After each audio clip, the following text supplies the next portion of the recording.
Hey everyone, welcome back to Pine Hollow Auto Diagnostics. Hey, the Subaru's back. It snowed the other day. My neighbor turned on his rear wiper and it got stuck again, so we're gonna have to fix it for real this time. No more messing around. I already got a Reman rear wiper motor assembly, remanufactured by Cardone.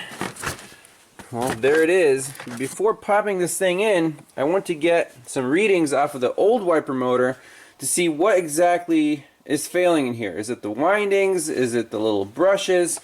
What's going on? So the 3 channels that I set up, here's the rear wiper motor, and this is the feed to the motor coming from this body integrated unit. So this thing decides when to power up the motor. So on the power feed, channel 1 is going to be the current going to this wire.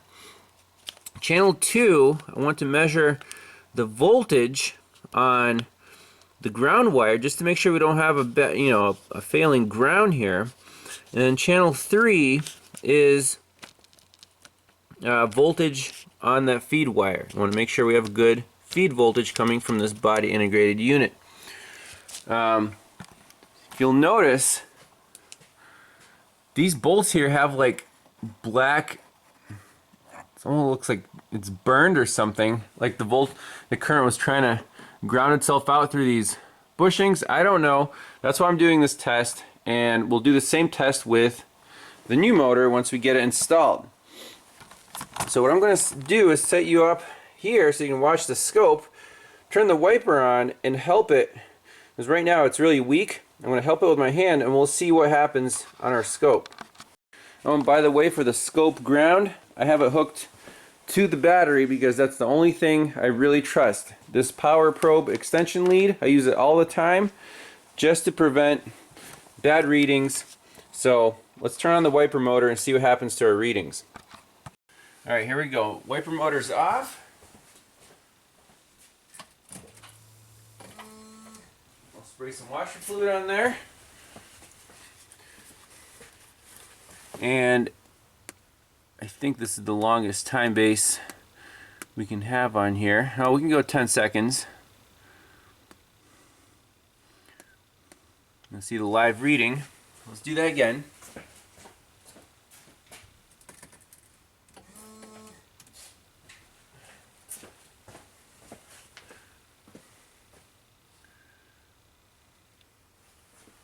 Okay, so the wiper's stuck in the middle actually. So I'm going to help it with my hand.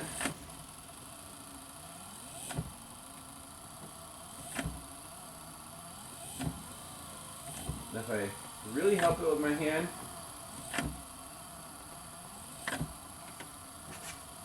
okay, I'm going to shut it off.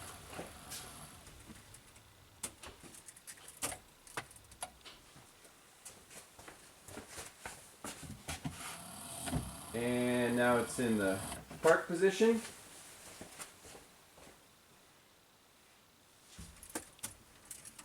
Okay.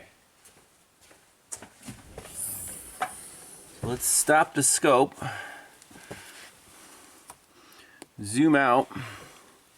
So this is really nice. We have all our data here. And now let's see what happened. So this is while I was helping the motor out. Let's zoom in. So first let's look at the current. 1 volt is 10 amps. So right here it's topping out about 0.4 amps, and when the wiper is basically not moving and it's powered on, we're almost at 5 amps. So keep that in mind. The ground voltage goes up to 0.2 volts. Now, you might ask, is that a bad ground? But I think for such a large current, 200 millivolts is okay. So our ground is fine. Now, what about our feed voltage? You can see as the current decreases, as the wiper is turning around, the voltage goes up to 12, but otherwise it's closer to 10 volts. And right here, when the wiper is not moving and it's powered on, the feed voltage is 10 and the current is 5 amps.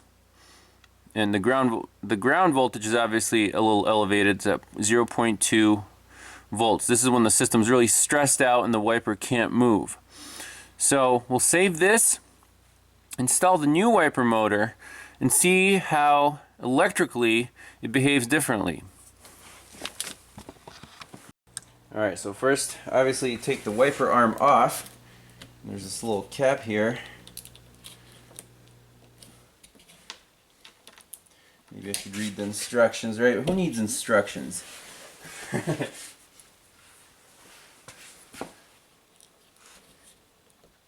at the same time, I don't want to break anything.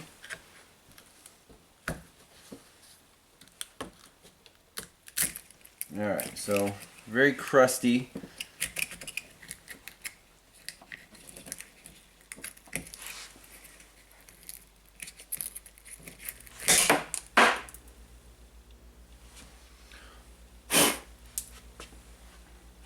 So there's the nut. The question is the arm going to come off of the stud? That's usually the hard part. Alright, I'll give it a shot of Croil for good luck. A 10 millimeter. That's the easy part, the nut itself. Now, question is this thing going to be friendly or seized up? Probably seized up. So I'm going to try to get a 3-job puller on here, see if we can pop this guy off. Alright, the puller is installed. I'm just going to gently preload it.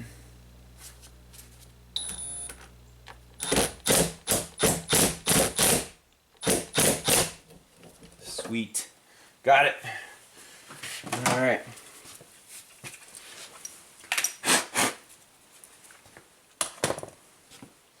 So now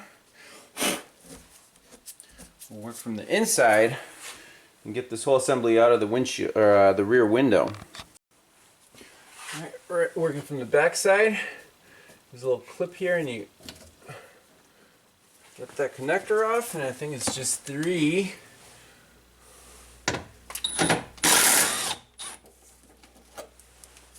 10 millimeter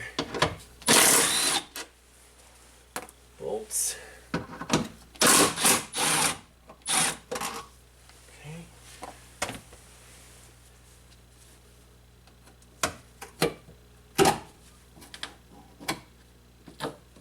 Pretty straightforward. There she is. Let's pop in the new one and see how it performs. So the annoying thing here is the original assembly comes with these rubber bushings. They slide into the slots. The new assembly just has holes. So I'm thinking the path of least resistance here is just to undo 1, 2, 3, 4, 5, 6 screws and transfer the motor assembly to the original bracket, because that already has all the bushings in it. Again, reman parts, not guaranteed to fit, but usually you can make them fit. 1, 2, 3, 4, 5, and 6. That bracket, little screws for it. You actually see the guts inside of it. Now let's do the same with this guy. 1, 2, 3, 4, 5, 6. Use the bracket.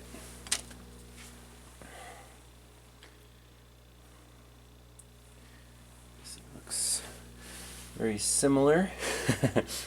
That's the old one. Now let's see if this guy will fit on here. It looks like it should. So I'm wondering during this unprecedented outbreak quarantine time. How are other shops doing out there? You know, I've been a little slower, but people still need their cars fixed to get around, unless there's like a mandate to stay home. Obviously people aren't traveling nearly as much, so I'm wondering how bad is it really out there. Hopefully this will be over soon so we can get back to normal life, but meanwhile you kind of do what you can to get by. So let's pop this guy on, plug it in, do the same checks. Alright, let's bolt this thing back up.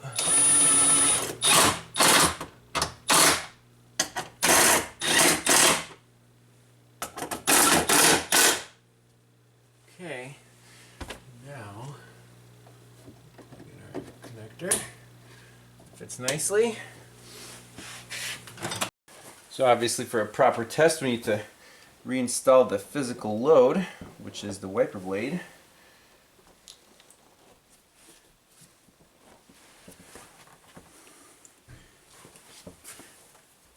A little lock nut on there.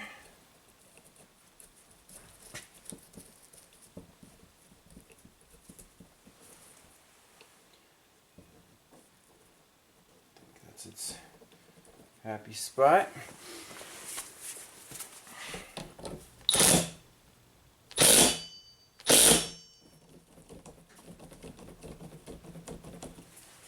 I don't know. Good enough. Alright, scope is rolling, moment of truth. Be on. Wiper's working great. Feed voltage is at 12. And it's only drawing 1 amp of current. Our ground voltage is less than 0.1. That's awesome. So indeed we made the right call. The motor is just getting tired, drawing too much current.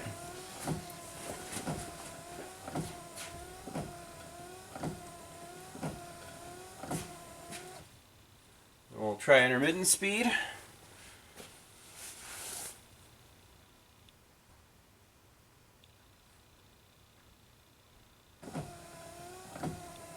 Okay, so the park position works, everything works. And we're good. So the final question of the day is, what is the actual failure mode of this DC electric motor? So we know it was drawing too much current and wasn't producing enough force to move the wiper. If you know a couple basic principles of the DC electric motor, you'll know that the two 12 volts and ground go to 2 brushes which touch the commutators on the actual rotor inside this DC motor, and on the outside you have permanent magnets. So in this case, if it was drawing too much current, the brushes were still good, but the windings in that rotor I think were just starting to short out and not creating enough current to produce the magnetic field to react with the magnets on the outside, not producing enough force. So too much current, not enough force. Let's measure the resistance of those windings. So I just have an ohm meter hooked up to, on the wiring diagram, it's the feed to the motor and the ground, very basic check, just the resistance check across the windings. We have 2.4 ohms. Okay, that's the black wire and that green one. So now let's do the same check on the new motor, and the resistance we expect should be higher. Well, the resistance is 2.2 ohms, so it's not higher. However, as the motor spins, it produces a counter electromotive force. So if it's not spinning fast enough, you'll get a bigger current draw. Why was this thing not spinning fast enough? Well, it's also possible that the magnets on the outside are getting weaker. It's a possibility. Or, I mean, the current flow initially should be about the same. We have about the same resistance. So I popped open the two screws. Here is the actual rotor assembly. So you can see the commutators. So how many sets does it have? It should have 8 pairs. 1, 2, 3, 4, 5, 6. If you look at the end of it, let's count how many we have. 1, 2, 3, 4, 5, 6, 7, 8, 9, 10. So 5 pairs of windings.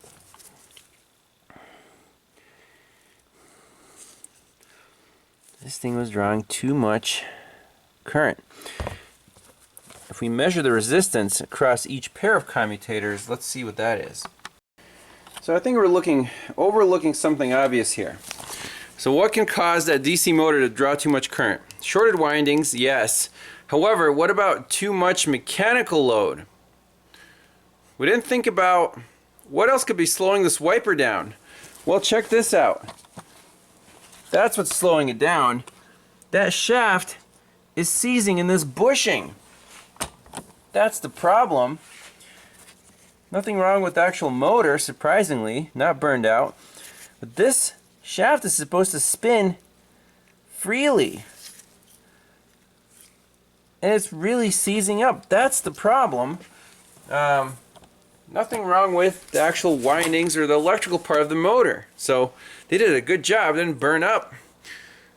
So this could be a no parts required fix. I want to take that shaft out, see what it looks like. Maybe we can actually rejuvenate the old motor and return the reman one.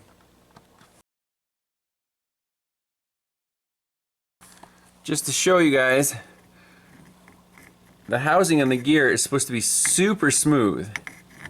No effort required at all. So this is our problem. We can't even turn the shaft in the old housing. Nuts. So I'm going to try to clean this off, pop off this seal, and see if we can get in there. Alrighty. Here we go.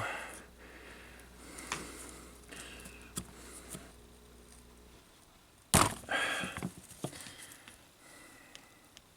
just clean it on the grinder.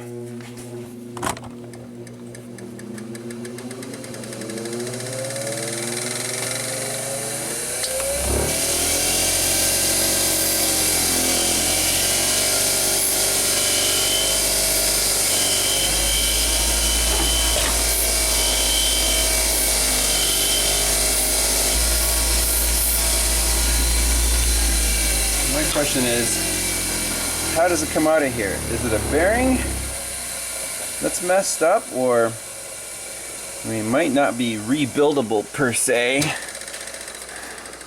You press it out. Maybe we should just leave the new motor in there. So I have a press plate with a cutout set up, so the shaft should just go right through, and it's moving.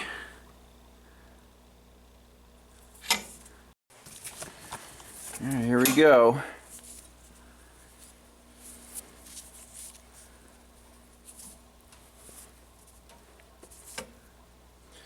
Let's see how far it came out.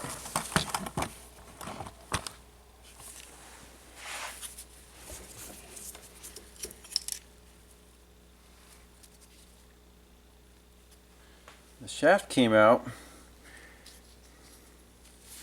It looks like the bearing or bushing or whatever is in there. So you gotta press it all the way out.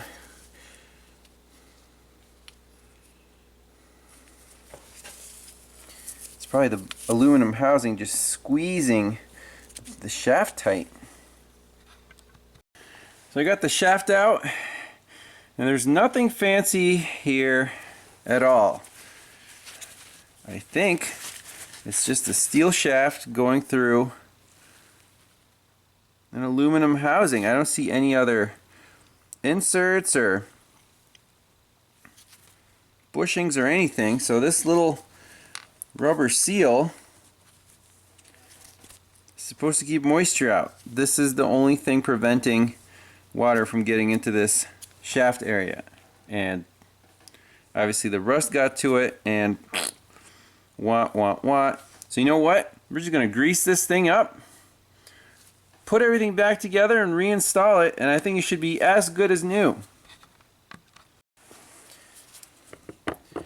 The shaft here is actually supposed to go in pretty freely if it's well cleaned up and lubed. So right there, now it spins perfectly, and with a little grease it'll be even better.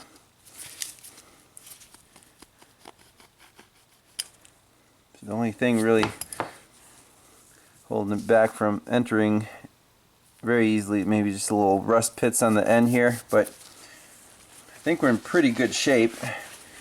It's as clean as it's going to get. See all the rust pits on there? But with grease, this thing will be waterproof for a long time. So for reassembly purposes here, I'm going to use this water resistant marine grease, the green stuff, and we're just going to coat the entire shaft with this stuff, and that should help moisture intrusion. Now it's pretty thick, but I think for this application it's not like a high speed, motor or something. It's just a shaft that turns in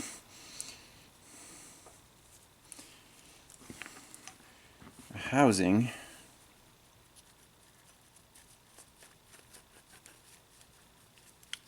Oh yeah. And then on this side, we'll spread some grease right around the perimeter. So what I opted for here is a double O-ring seal, number R03, and coated everything with grease, so basically there's no chance of water getting in there ever. So I think that should work, and we'll just leave this guy off because it doesn't really hug the shaft anymore. It's just kind of useless. The one thing we want to do when we reinstall this motor is to put grease right here along this rubber seal, because that's actually what's supposed to keep most of the water out.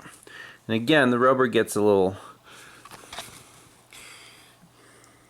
dry, a little gap opens up, and then boom, you got water intrusion into your shaft. So we're going to give that a nice blob of marine grease. Slap the wiper blade on, test it out. I think it should be as good as new, if not better. Alright, final shot of the repair. On intermittent speed, got a new blade. Even do a little resistance check, as in mechanical resistance. Yeah, that thing has plenty of torque. Sweet. I love it. Now, you might say, Ivan, why are you returning that part? You're gonna hurt the economy.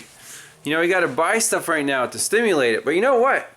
I also have to stimulate my own economy because I can charge the guy, an hour easily for rebuilding his wiper motor, and saving money because the new part costs like 150 bucks. So he's saving money, making more money, and well, sorry parts store, we don't need the reman part. Basically, that's how it goes. So maybe Dennis Schmidt will straighten me out on that one, but I want to know what your guys' thoughts are. If you can rebuild a part, take some time, but make sure it's as good as new, then should you do it, or should you install you know, a new part that if the customer has to pay money for it, or leave it up to the customer. So let me know your thoughts in the comments. Appreciate everyone watching. We'll see you next time. Bye bye.